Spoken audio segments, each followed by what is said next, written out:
Man, it's good to be here. Thank you, Randy. You guys have an incredible team. I mean, Pastor Cody and Kelly. Can we just honor them for a second, even though they're not here to hear it? They're amazing. And then Cody and Megan, Randy and Bernadette, Papa John, Better Ingredients, Better Men of the Sword.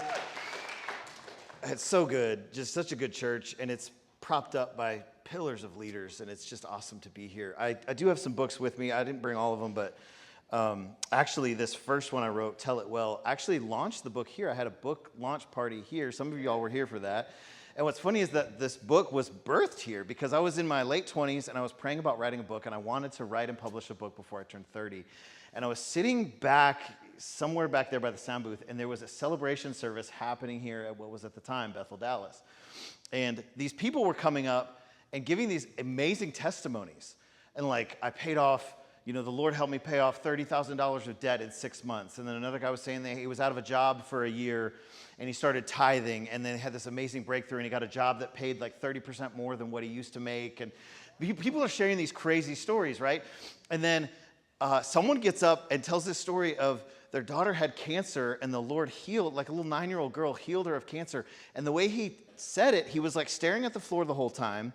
Some of y'all may have been here for that service. And I was sitting in the back, like I wanted to light my hair on fire and run around the room because of what God was doing. But the way he said it, it was almost like he was telling you he got 15% off on his car insurance. Yeah, so this week we found out that my daughter's been declared cancer-free. I'm like, what? Like if I were up there telling that story, I would be screaming, jumping for joy, ripping my shirt off. Like that's a story. And he told it in just terrible delivery. And no shade on the guy telling the story, but I just had this conviction kind of snap in my spirit to say, man, we as Christians have the most powerful stories on the planet, and we just don't tell them very well. So I wrote a book on that, The Power of a Good Story. I believe the most important message deserves the most excellent presentation. And we do the gospel a disservice when we tell our stories poorly. And so that's what this book is about. I've got those with me. I wrote a book on depression and anxiety in young people 2 years ago. I was a youth pastor for 5 years. Worked with young people before that in a missions organization, and we preached about depression and anxiety every single year, and it still was not enough. And I mean, how many of you know, there's actually in 2023, the Surgeon General actually declared an epidemic of loneliness, isolation, and depression. The equivalent of being isolated and disconnected, it's the equivalent of smoking 15 cigarettes a day for your health. If you knew me and you knew that I was smoking 15 cigarettes a day, I think you would go, Luke, you have a problem, you need to slow it down, you need to stop. But yet the epidemic of isolation and loneliness is causing depression that's the equivalent to our health of 15 cigarettes a day. That's more than obesity. I mean, there's just all kinds of problems. So anyway, this is for young people. And then today, actually, this is the first time I've ever had it. I got it in my hands on Friday, like 3 days ago. I wrote a 10-day devotional on the story of Joseph. It's called From Chains to Chariots. It's about how God can take what you were thrown in a pit for and he can give it purpose. And it's a 3-day, the first 3 days are kind of a retelling of the story of Joseph. It's like a re-narration of the story of Joseph. And then there's 7 days of worksheets and goal setting and how to dream with God, how to set goals. It's got these beautiful like PDFs and worksheets in here. So I've got a couple of these with me. This, again, just came out this week. And I'm actually going to talk about this a little bit today from the story of Joseph because that's just what I've been in a lot. Let me back up and just introduce you for those of you that don't know me. I'm 37. I've been married 13 years. My wife, Maritza, and I, we got married. We lived in Roanoke for a while. Anyone here from Roanoke over there on that side of the Metroplex? No? It's a little bit of a drive. So I worked for Danny McDaniel for about 6 years, and I drove here to this building from Roanoke every day. And I remember when it was a Home Depot garden center, right? Everyone here for those days? And some of y'all, I mean, this pillar right here, this is like the bane of the...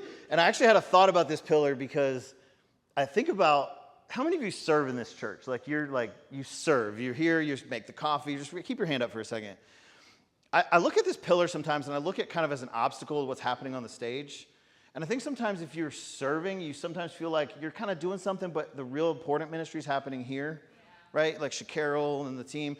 Like, this is all the real stuff, and I'm just serving coffee. Like, I'm just making something happen.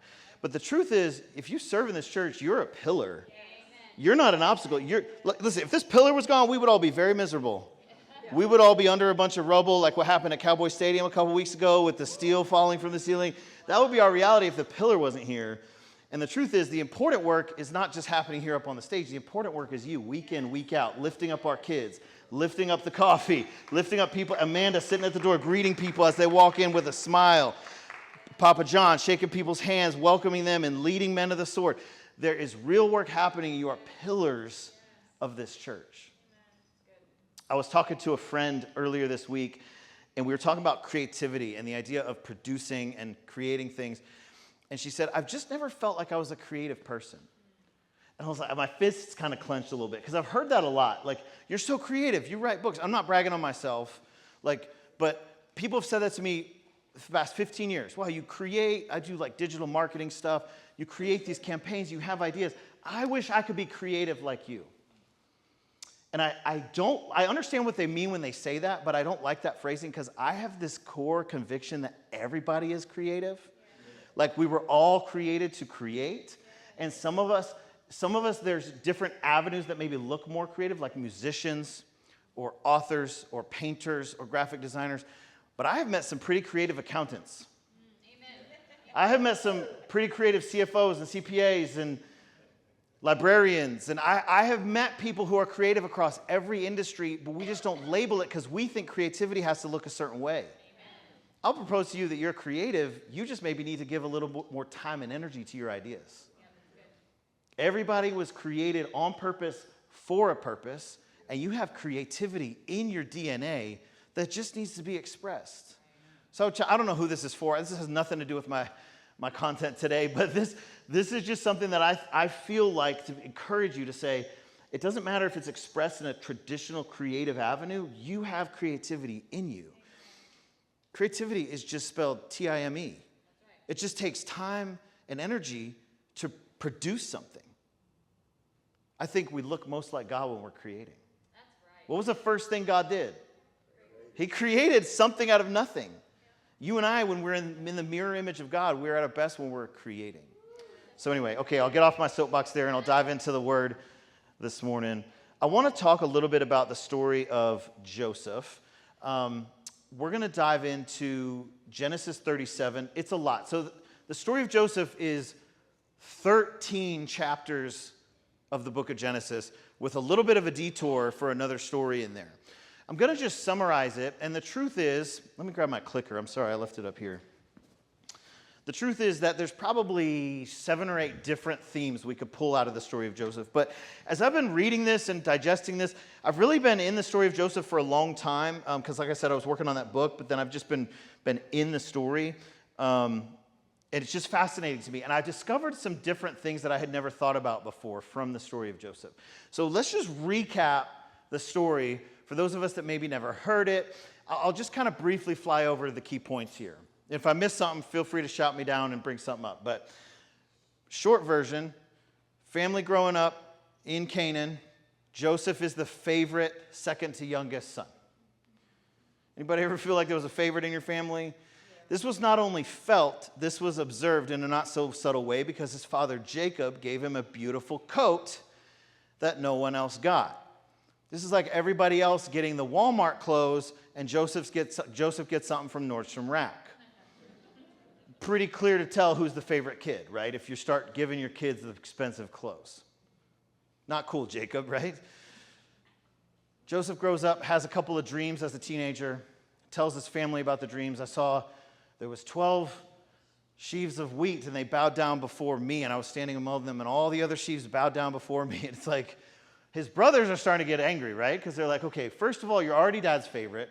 Now you're having these dreams that you say are from God, and it shows us bowing down to you. Like, we already feel like we're bowing down to you. Why are you reconfirming this with the dreams? So they get upset. They decide they're going to kill him. And then they say, we can't kill him because he's dad's favorite. Dad's going to hate us if we kill him. So one of the brothers, Reuben, stops him from killing him and says, there's a pit. They find a pit out on the outskirts of where they were shepherding flocks. They throw Joseph into the pit. And they say, we'll come back, make sure he's okay, we'll get him out later, but we just want to give him a hard time. We want to do something to punish this guy. He's pain in our neck. We need to deal with this guy. They throw him into a pit. While the older brother's gone, some slave traders are traveling through, and they decide to pull Joseph out of the pit and sell him into slavery to Egypt. The older brother comes back. You guys tracking with me so far? This all coming back from Sunday school, the flannel graphs? The older brother comes back. Randy knows about the flannel graphs. Older brother comes back and says, "Where's Joseph?" And they go, "We sold him into slavery. We got some money out of it." And he's like, "Are you kidding me? That's almost like worse than killing him. He's basically dead. We're never going to see him again." So they decide they need a cover story, and they come up with the idea that Joseph was killed by a wild animal while we were out watching the flocks, and his coat was left behind, so let's dip that in some goat's blood, show it to Dad, and prove that he was killed by a wild animal. Sure enough, their plan works. Joseph is carted off to Egypt, and he actually has a lot of integrity through the whole thing. If I were Joseph in that situation, I'd be miserable, I'd be mad, I would live my whole life with a chip on my shoulder. Joseph doesn't live that way. He walks in excellence, he walks in a spirit of service and excellence, and he begins to rise the ranks in Egypt. He is first brought on staff at Potiphar's house, one of the second in command in Egypt, and he works his way up to lead the entire home of Potiphar. His wife, basically, Potiphar's wife, sexually assaults Joseph. At this time, he's somewhere between the ages of 17 and 30, somewhere in there. Good-looking young man in the prime of his life. He's hit on by a very beautiful woman and decides to resist that. He runs away, leaves his garment in her hands. She says, "Oh no, this man attacked me and assaulted me." Potiphar comes home and is furious with Joseph for trying to make a move on his wife, throws him in prison. Again, I'd be chip on my shoulder, right? Again, this happens. I get thrown in prison, not of my own. I'm just trying to walk out what God's called me to do, and I'm in prison. Potiphar throws him in prison, moves on. In prison, Joseph decides to just do what he's always done, just serve faithfully. Again, he's kind of in the prime of life. He's 20s, 30s. He meets a wine taster and a baker in prison, interprets dreams for them. God speaks to them through dreams, and Joseph says, "I think I know what," they didn't know God, but he said, "I think I know what these dreams are about. I know God, and I think God's trying to speak to you through these dreams, and here's what he's saying." And then they say, "Well, this is amazing." And one of the dreams was they're going to get out of prison and rise the ranks and go back into Pharaoh. I forget who was who, the wine taster or the baker. One of them was going to get out of prison and go be released to serve again in Pharaoh's house, and one of them was going to be killed. The one that got released, Joseph said, "Hey, on your way out, please don't forget me. Remember that I helped interpret your dreams and save your life, and I did all this stuff for you. Least you could do is put in a good word for me upstairs," right? Totally forget about him. 2 years go by. Joseph's still in prison. He's helping people in his pit, right? He's still doing a lot of work. We could talk about that. Serving people while you're in prison, that's a whole other thing. Joseph's helping people, and he's forgotten about, discarded. Again, man, Joseph, how are you living life without a huge chip on your shoulder? Eventually, there's 2 years later, Pharaoh has troubling dreams of 7 years of plenty, followed by 7 years of famine. And these are weird dreams. These are like, I ate mellow mushroom pizza too late on a Friday night. These are weird dreams. And Pharaoh's going, what am I supposed to do with this? None of his men, none of his spiritual advisors could help. And the wine taster remembers, and he says, "Hey, there was a guy, I had some weird dreams, and there was a guy who helped me with that. Let's call him." So Joseph's still rotting away in prison. They call Joseph back up. Long story short, Joseph becomes the second-hand guy to Pharaoh, interprets the dreams of what's coming in Egypt, is given authority to take the season of plenty and hoard resources for the 7 years of famine that was coming, and that's what plays out. The land enters into a massive season of prosperity, and they begin to take on all the resources and all the supplies and store them up for what Joseph knows is coming. Sure enough, 7 years in, 7 years of famine begins, and Joseph has wisely set away enough to provide people with the resources, not just in Egypt, but also in the surrounding lands. Through this process, Joseph's brothers come to Egypt to beg for food, not knowing, they've forgotten, right? Joseph's dead to them. And not knowing this, Joseph sees them and immediately recognizes them as his brothers who threw him in the pit and sold him to slave traders when he was 17. Again, I'm mad, right? I'm like, turn those guys away. They don't get nothing. They deserve to rot and starve in Canaan. Send them back. Joseph instead puts them through a series of tests. It's a whole thing.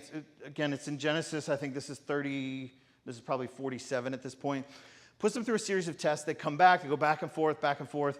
Finally, Joseph gives them resources and eventually comes out and says, hey, by the way, remember that guy you threw in a pit and told dad was dead and covered my jacket in goat's blood? That's me. I'm Joseph. Boom. Hello. Welcome to Egypt.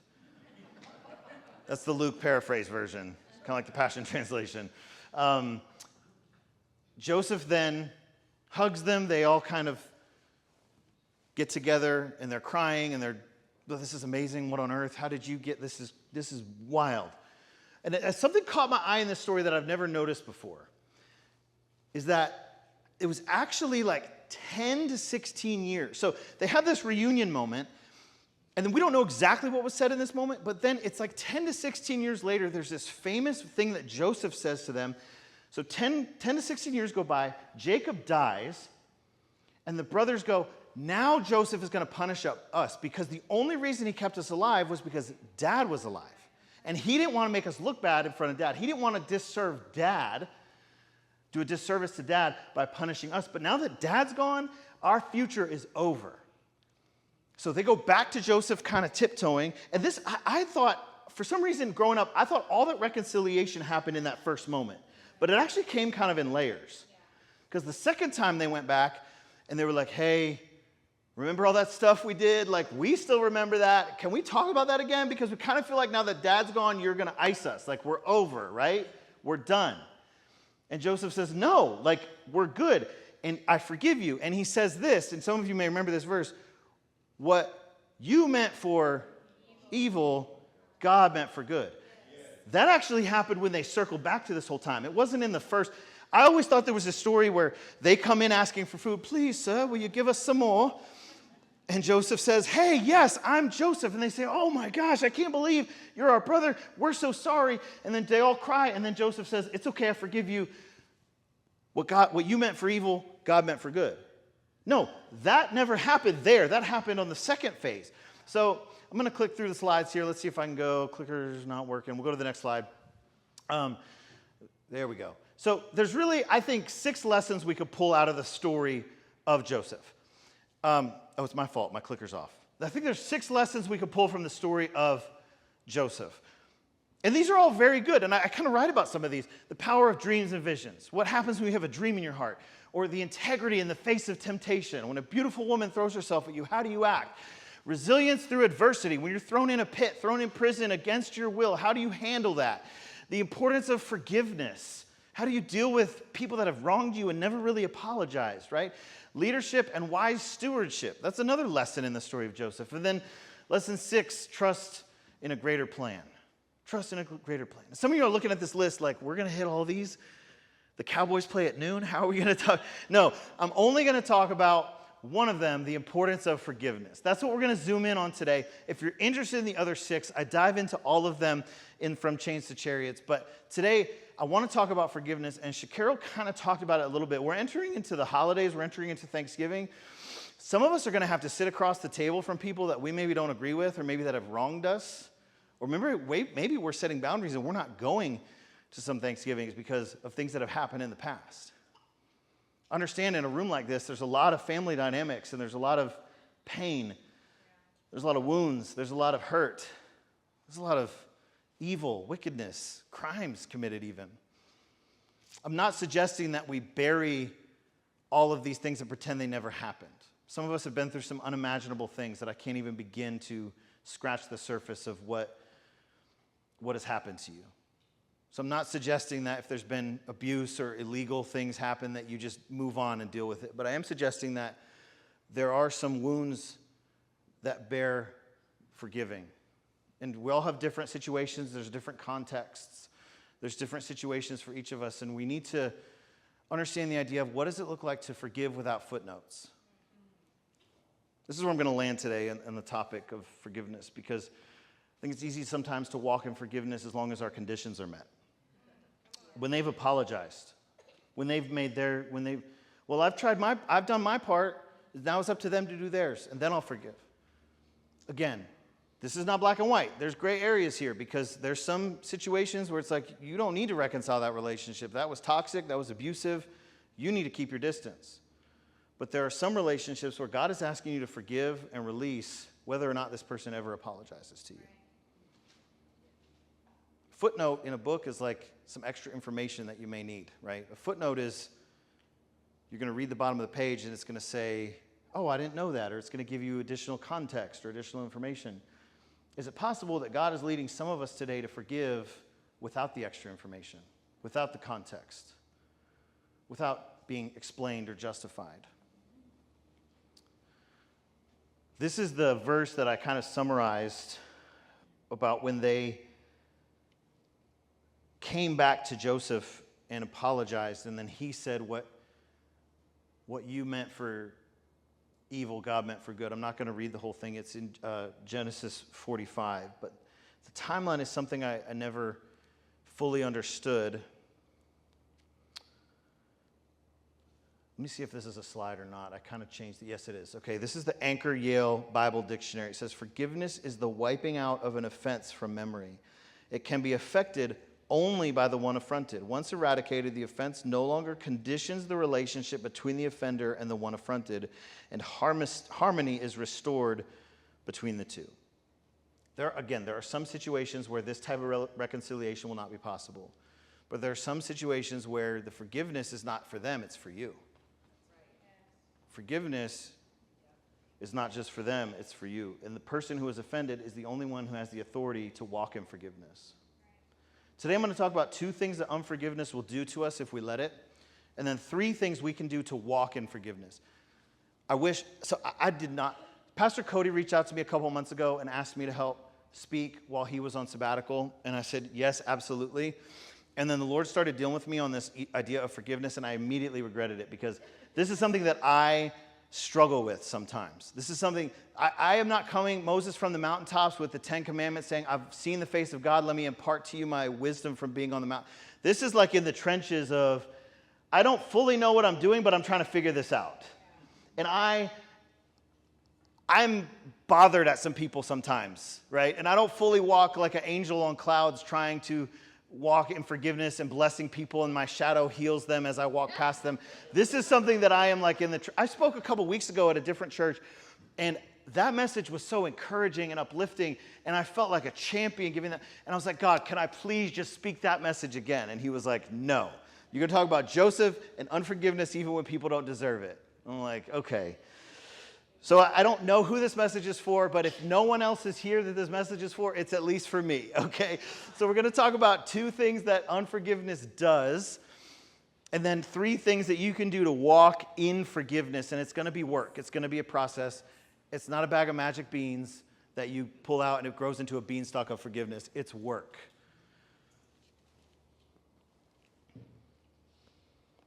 Joseph had an immense clarity in what he was called to do, and I think that's why he stayed so steady. And what unforgiveness will do, if you let it, it will cloud God's vision for your life. Unforgiveness actually can become a gray blanket over your vision, and you'll see everything through the lens of unforgiveness. How many of us in here are glasses wearers?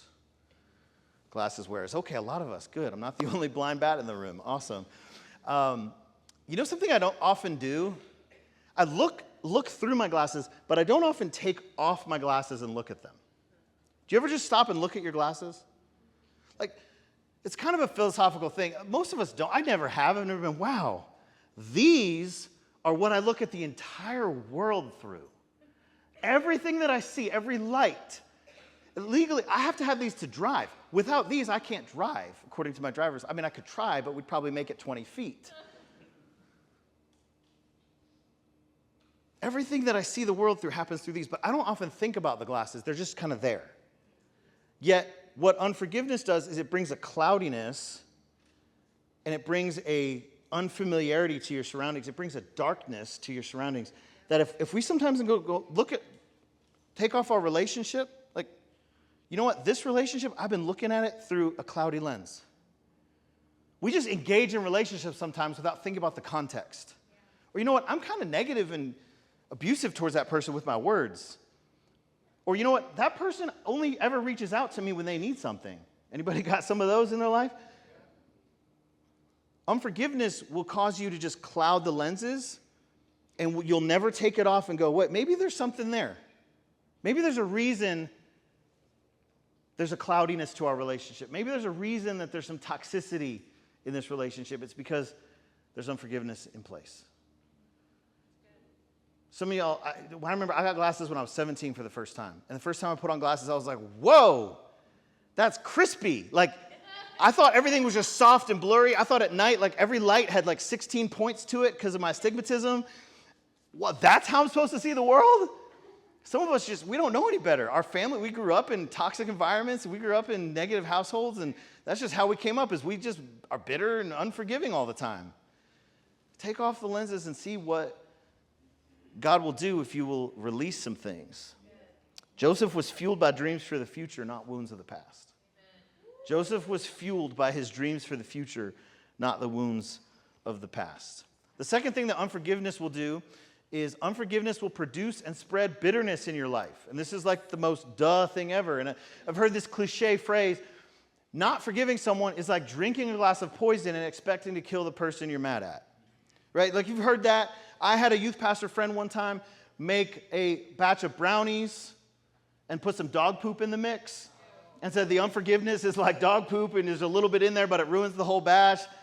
I've seen cheesy, Randy said I was a youth pastor. I've seen cheesy illustration after cheesy illustration, and I'm like, there's a lot that can be said about what unforgiveness will do. And I was thinking about dandelions. I was thinking about some lessons we can learn from dandelions when it comes to unforgiveness. You ever been around a person that's like this? You just bump into them and they get offended. It goes everywhere. They're so fragile. You cannot even pick a dandelion without those seeds going everywhere. Why? Because some people just have so much unforgiveness in their heart that you can't say anything without them getting hurt and wounded and falling apart. You can't say anything without, you've heard the phrase walking on eggshells? Yeah. I've got some people like that in my life. You got to walk on eggshells around them. You can't say anything because they're going to get bumped the wrong way and hurt and offended. Oh, I'm moving on too fast, sorry. Something else about dandelions I was thinking about. My daughter actually picked one. We were at the park yesterday. We were on a walk, and she picked one and held it up to me. And the moment she held it up, here, I got you a flower, the wind took the dandelions and blew it. Why? Because that's the nature of the dandelions. When they blossom into their seeds, they're super sensitive, and it's on purpose. It's so they spread and grow. Unforgiveness does the same thing, right? It doesn't just stay contained. It spreads and grows. And some of y'all, you ever cook dandelion leaves? They're actually edible. Dandelion greens? What's the one thing everybody says about dandelion greens? Diuretic. They're diuretic. They're also extremely bitter. What's interesting is, you know what causes dandelion greens to become bitter? Heat and a lack of moisture. Heat and lack of moisture actually causes dandelions' bitterness to thrive. It causes them to get more bitter. Sometimes the heat of toxic relationships in our life and a lack of moisture, the water of the Word of God, will produce bitterness in our life. The bitterness of unforgiveness will actually thrive in the right conditions. Toxic relationships, stress of life, pressure from a job, and then a lack of water. The Bible calls often the Holy Spirit is an analogy for water, or the water is an analogy for the Holy Spirit, rather. And it talks about the washing of yourselves in the water of the Word. Amen. When those things are not happening, bitterness takes root, amplifies, and spreads. I don't want to be somebody that spreads bitterness. Amen. I don't want to be somebody that walks in bitterness because the pressures of my daily life make me bitter. I want to be somebody who someone walks away from feeling refreshed, feeling like they just took a big drink of water, feeling like they can conquer the world, feeling like God has a plan for their life. I don't want something that I'm holding on to, unforgiveness, to cause me to become bitter. And again, I'm not saying this out of a place of I've arrived. I'm saying this out of a place of things that I'm working through right now. Let's talk about 3 ways we can fix unforgiveness, or rather, we can begin to work towards it. And I was thinking about dandelions a lot, and I'm not a gardener. My yard, I don't know what the opposite of a green thumb is, but I have that. I can keep children alive, but not plants. But I was thinking about dandelions, and there's actually, the one on the right is kind of our normal dandelion that we know, the cat's ear dandelion. That's like your standard dandelion before it blossoms into those seeds, right? But then on the left there is the Carolina false dandelion. And what's interesting about the Carolina Falls dandelion, I was thinking about, okay, we understand that dandelions are bitter and we can get bitter if unforgiveness is, but what happens when you just cut off the flower of a dandelion? It just regrows. It's going to come again next year, right? The dandelion's not going away. What you have to do is fix the root. If you want different fruit, you have to fix the root. And some of us have to pull out these dandelions and plant new dandelions. I realized something interesting about the Carolina Falls dandelion. It's actually sweet. It has like a sweet root. People will use it for medicinal purposes, similar to more standard traditional dandelions that we're familiar with. But the interesting thing about the Carolina Falls dandelion is that it is a sweeter root. Look, there's a better option. It's possible to walk in forgiveness. It's possible for your life to exude sweetness. It's possible to be planted in a way that flourishes and grows sweeter instead of growing bitter, but you've got to fix the root of unforgiveness. And I believe Joseph did this in his life. I believe that he walked in such a way that he somehow didn't have a chip on his shoulder. He did not allow, listen, if anybody's ever been through heat and pressure, I don't think he had a Bible in prison with him.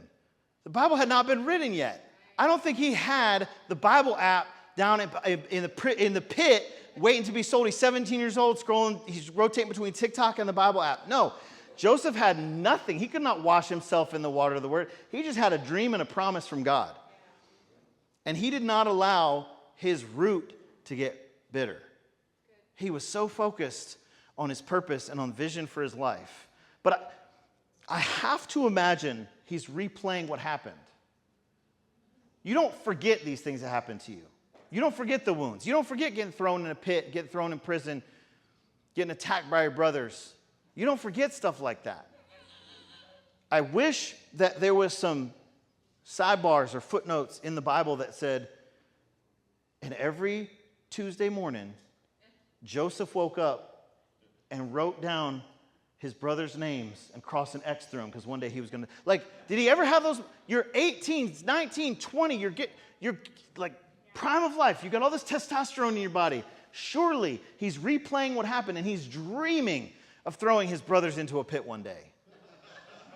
The Bible doesn't say, but I'm just, again, the Luke International version, I'm just dreaming a little bit, wondering, did he not ever have a thought that one day those guys are going to pay?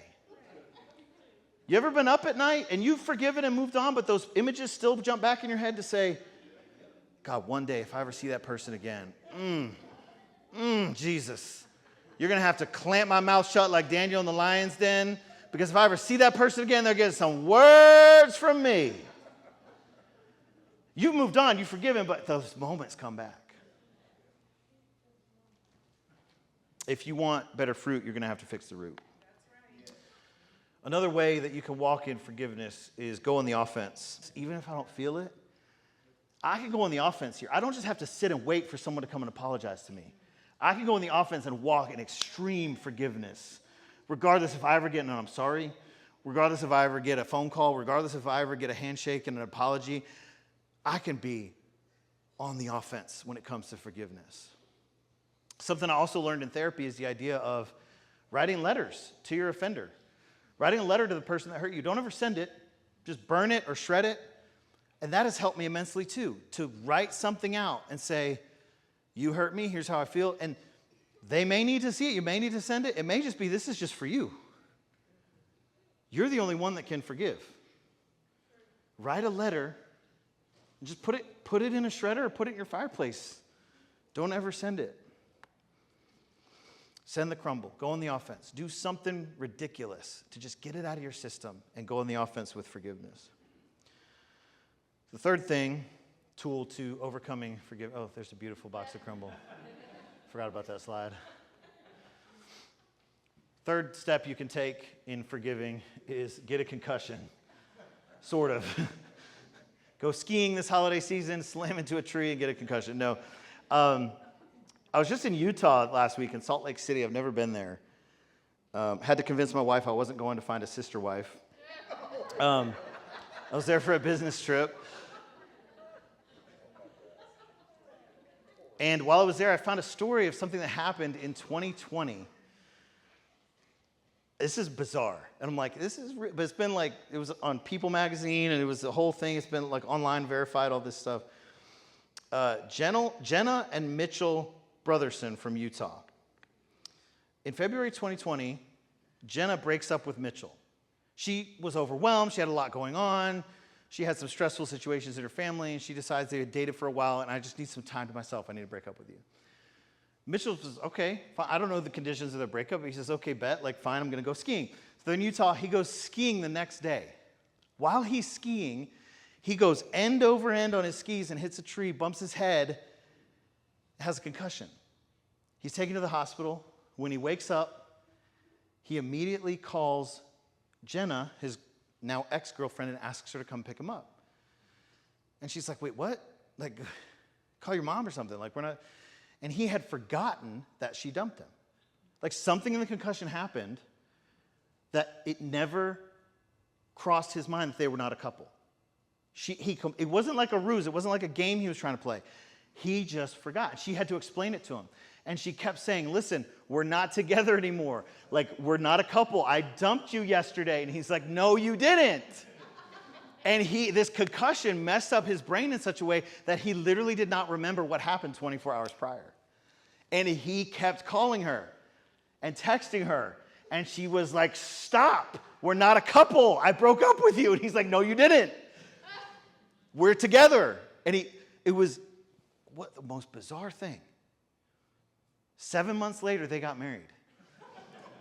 Because she said he would not stop. And she realized this is almost like this relentless pursuit, but it wasn't a game. Like, sometimes we as men, we want to get in this pursuit, and we just want them to know that we're willing to fight for them, and we're going to take the no's. And sometimes, ladies, y'all play games. Like, I'm going to say no just to see if he goes after it again. And so I guess guys are like, just tell me what you want. Some of y'all girls play games sometimes. And he's like, he's not playing a game. He just literally forgot. What? We're still a couple, right? Because nothing ever went down. I wonder if sometimes if that would help if we got a concussion for some relationships in our life. Hey, I forgot that person hurt me. And again, there are some offenses, there are some situations you need to remember what happened, because that's a boundary in your life. And I'm not suggesting you take every offense, everything that's ever been done. There's some serious abusive situations that, man, it is God's purpose for you to walk away from that relationship. But there are other things. You're going to be sitting across the table from somebody that hurt you, and you need to forgive them. They will never apologize to you. But you maybe need to go get in a skiing accident and get a concussion. Not literally. No one sue me if you get in a skiing accident after this. But the Bible says there is a way to get a concussion biblically.